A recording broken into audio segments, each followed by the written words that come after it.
राम राम। कई लोग कहते हैं कि गुरु की क्या आवश्यकता है, हम पुस्तक पढ़ लेंगे क्योंकि पुस्तक तो उस तक पहुंचाती है। हम उन्हें कहते हैं कि उस तक पहुंचने के लिए पुस्तक पढ़ाने वाला भी तो कोई होना चाहिए। आप अपने मन से, अपने दिमाग से ये सोच कर देखिए कि पुस्तक भी तो उसने लिखी जो उस तक पहुंचा हुआ है। इसलिए बिना गुरु के ज्ञान दिए आप कुछ नहीं कर सकते। आप देखिए, आप अंधकार में बैठे हों तो आपको दिखाई नहीं देता।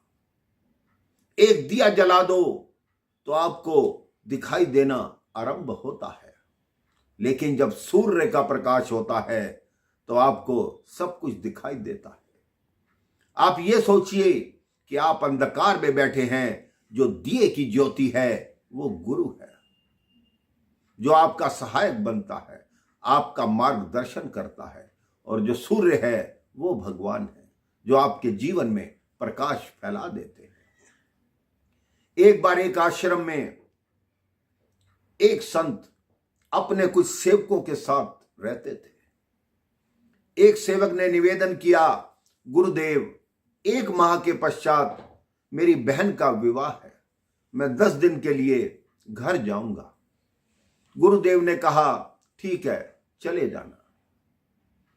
जब 1 सप्ताह रह गया, उस सेवक ने फिर कहा, गुरुदेव, अब 1 सप्ताह रह गया, मेरी बहन का विवाह है, मैं 5 दिन बाद 10 दिन के लिए जाऊंगा। गुरुदेव ने कहा, ठीक है, चले जाना। सेवक के मन में यह था कि शायद गुरुजी मेरी कोई सहायता करेंगे। वो डर के कारण गुरुजी को कह नहीं पा रहा था। जब केवल 2 दिन शेष रह गए, वो फिर गुरुवर के पास गया कि गुरुदेव, कल प्रातः मैं चला जाऊंगा, मेरी बहन का विवाह है। गुरुदेव ने कहा, ठीक है, कल प्रातः जाओगे तो मेरे पास ये 5 किलो अनार रखे हैं, ये तुम ले जाना। और 2 सेवकों को कहा, तुम भी इसके साथ जाओ और इसकी बहन की शादी करवा कर ही वापस आना। और उस सेवक को कहा, तुम किसी प्रकार की चिंता मत करो, तुम्हारी बहन की शादी ऐसी होगी जैसी राजा महाराजाओं की पुत्रियों की होती है। अब वो तीनों प्रातः चल पड़े। वो सेवक राजस्थान का रहने वाला था। लगभग 100 किलोमीटर आने के बाद उसने बाकी सेवकों से कहा कि बताओ, गुरुजी ने मेरी कोई सहायता नहीं की, ये 5 किलो अनार दे दिए, मेरी बहन का विवाह है, मेरे पास पैसा नहीं है, बताओ मैं कैसे विवाह में जाऊं। उन सेवकों ने कहा, आप गुरुजी पर भरोसा रखो, आप चलो तो सही, भगवान अपने आप सब ठीक करेंगे।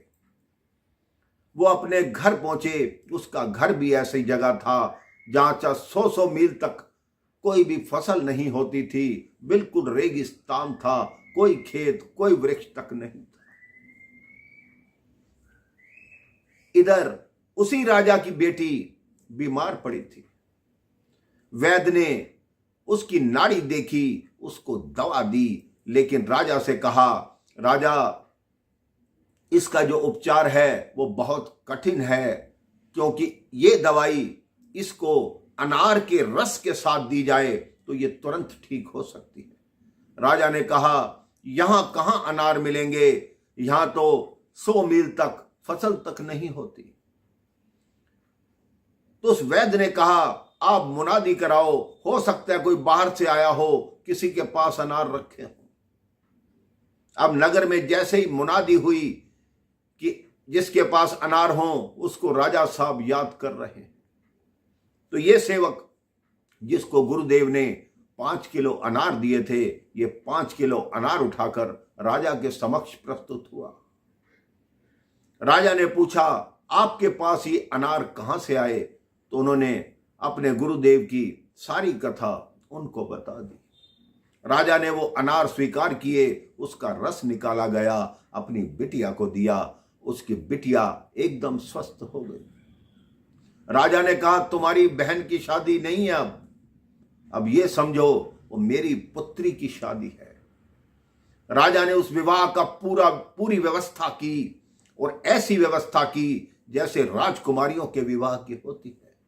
जितने बाराती आए थे उनकी सेवा की गई, सबको आभूषण दिए गए, लड़की को इतना दान दहेज दिया गया कि लोग कहने लगे आज तक ऐसा विवाह हमने देखा ही नहीं।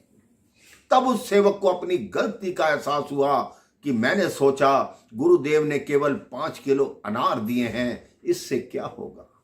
वो मन ही मन खुद को कोसने लगा और जब आश्रम में वापस लौटा अपनी गलती के लिए अपने गुरु को प्रणाम करके क्षमा मांगी। आप भी अपने जीवन में सोच लीजिए, गुरु सदैव आपके हित की बात करते हैं, आपके जीवन को सही दिशा में चलाने के लिए कई बार वो ऐसी बात करते हैं जिससे आपका जीवन सीधे मार्ग पर चले। राम राम, जय श्री राम।